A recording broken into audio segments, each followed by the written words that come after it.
दोस्तों बात करेंगे आईटीबीपी एचसीएम के बारे में, जिसका कि फिजिकल चल रहा है। आप सभी को पता है कि इसका जो है फाइनली सिलेक्शन आप कैसे ले सकते हैं।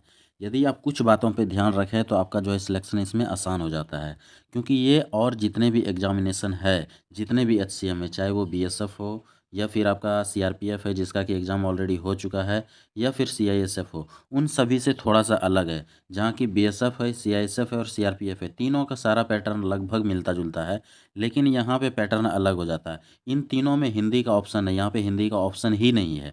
इन तीनों में पीएचडी में कहीं रनिंग नहीं, यहाँ पे पीएचडी में रनिंग है।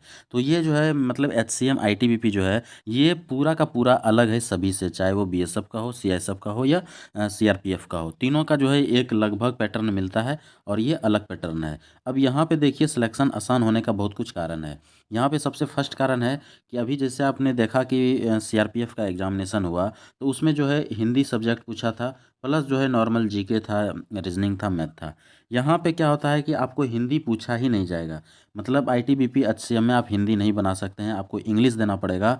और इंग्लिश भी जो है वो भी 35 मार्क्स का, यानी कि सबसे ज़्यादा कोई चीज़ वहाँ पे पूछा जा रहा है तो वो इंग्लिश पूछा जा रहा है। अब मैं बता दूँ, यहाँ पे नॉन इंग्लिश यानी हिंदी भाषी जितने भी हैं उनको यहाँ पे प्रॉब्लम होने वाला है, क्योंकि डिफेंस में जाने वाले जितने भी लड़के हैं उनको कहीं ना कहीं होता है कि मैं जल्दी जॉब लूँ, और एक एज भी कम रहता है, जिसके चलते कि एकदम न्यू स्टार्टिंग फेज में वो शुरू कर देते हैं अपना एग्जामिनेशन के लिए।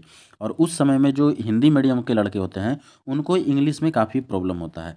तो यहाँ पे जितने भी लड़के हैं, आपको ध्यान देना चाहिए सबसे फर्स्ट इंग्लिश पे, क्योंकि इंग्लिश आपका बहुत बड़ा रोल निभाएगा यहाँ पे, क्योंकि सबसे ज़्यादा नंबर आपका जो है इंग्लिश है, उसके बाद जो है आपका मैथ्स है, उसके बाद रीजनिंग है, उसके बाद कंप्यूटर है। ये 4 सब्जेक्ट पूछा जाएगा। तो ये मैथ देखिए, कहीं ना कहीं हिंदी हिंदी मीडियम के जितने भी लड़के हैं मैथ उनका सही रहता है, कोई दिक्कत नहीं है। रीजनिंग भी, रीजनिंग तो पूछा ही नहीं जाएगा। कंप्यूटर नॉर्मल मात्र 10 नंबर का पूछा जाएगा, जिसको कि आप कवर कर सकते हैं। यदि आप बीएसएफ एचसीएम का तैयारी कर रहे हैं तो ऑलरेडी आप कंप्यूटर पढ़े होंगे, या फिर कोई भी छोटा मोटा लुसेंट वगैरह का बुक पढ़ लेते हैं तो आपका कंप्यूटर क्लियर हो जाएगा यहाँ पे।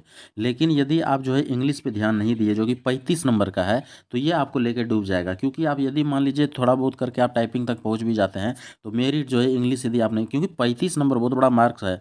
यदि आप एक एग्जाम में 35 नंबर ही गोल कर दें तो फिर कहाँ से सिलेक्शन तक आप पहुँच सकते हैं। और सारा सब्जेक्ट जो है, ऐसा तो है नहीं कि आप 100% बना दीजिएगा। जीके 100% कभी नहीं बनेगा। मैथ ही है तो 2-3 छूट ही जाएगा, कंप्यूटर है तो उसमें भी एक आध दो छूट सकता है। तो इस तरह करके, और यदि इंग्लिश आप पूरा का पूरा छोड़ दिए तो कहानी आपका खत्म हो जाएगा।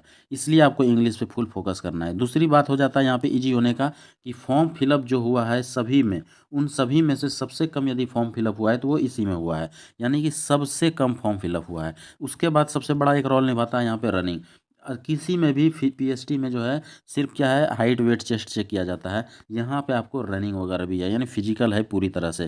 तो यहाँ पे लड़के बहुत ज़्यादा छटने वाले हैं फिजिकल में। आप जानते हैं कि बिना रनिंग के, बिना कोई भी चीज़ का डॉक्यूमेंटेशन, और पीएचडी में बीएसएफ में 60% लड़के छट गए। यानी कि 6 लाख में जो है 60% से ज़्यादा, मात्र 2,20,000 लड़के बचे हुए हैं जो कि फाइनल एग्जाम देंगे। अब बोलिए, जब वहाँ पे विदाउट रनिंग, रनिंग था ही नहीं, तब ये हाल था, तो यहाँ पे तो बहुत चीज़ है, पीएचडी भी है और पीईटी भी है। तो बोलिए कि यहाँ पे कितने लड़के छट जाएंगे।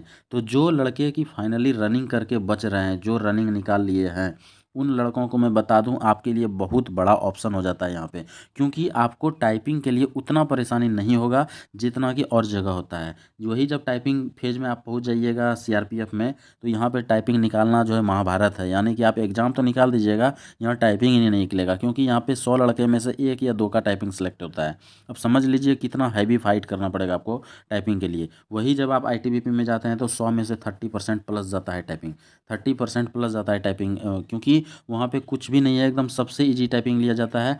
टाइपिंग सॉफ्टवेयर जो होता है टाइपिंग मास्टर, उसी पे आपसे टाइपिंग करा लिया जाता है, जो कि सबसे ईजी है। उसमें आपको ओवरऑल 35 का स्पीड लेके आना होता है, ना कि आपको कोई छूट वूट ग्रॉस प्रॉस कोई मतलब नहीं है। आप कितना गलत मारे कितना सही मारे उससे कोई मतलब नहीं है। आपका ओवरऑल स्पीड जो भी है, आपका जो है टाइपिंग फाइनल स्पीड 35 का होना चाहिए। ग्रॉस स्पीड आप ज़्यादा मार दीजिए, उसमें कट छट के गलत सलत भी होकर आपका 35 आ जाना चाहिए, जो कि बहुत ही ईजी है। स्क्रीन पर ही देखना है, स्क्रीन पर ही टाइपिंग करना है, तो प्रॉब्लम नहीं होता। आपको पैराग्राफ्स वगैरह वहाँ पे कुछ नहीं मिलता है। तो बहुत ही आसान हो जाता है आईटीबीपी का टाइपिंग।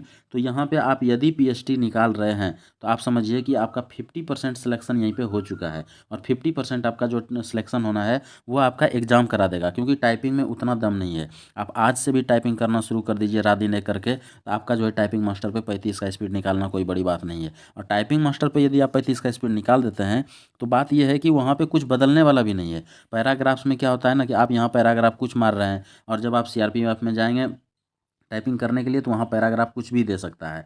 तो यहाँ पे जो है कुछ भी चेंज हो सकता है, लेकिन टाइपिंग मास्टर जो है सो वहीं पे वहाँ पे भी वही मिलने वाला है, कोई चेंजेस नहीं होता है, जिसके चलते कि टाइपिंग काफ़ी इजी हो जाता है वहाँ पे।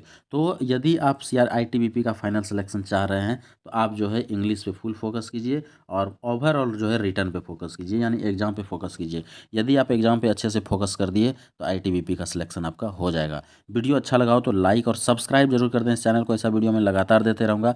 इसके अलावा किसी प्रकार का और कुछ जानकारी चाहते हैं तो कमेंट्स कर दीजिए, उसका भी रिप्लाई आपको मिल जाएगा। आज के लिए इतना ही। थैंक यू, धन्यवाद।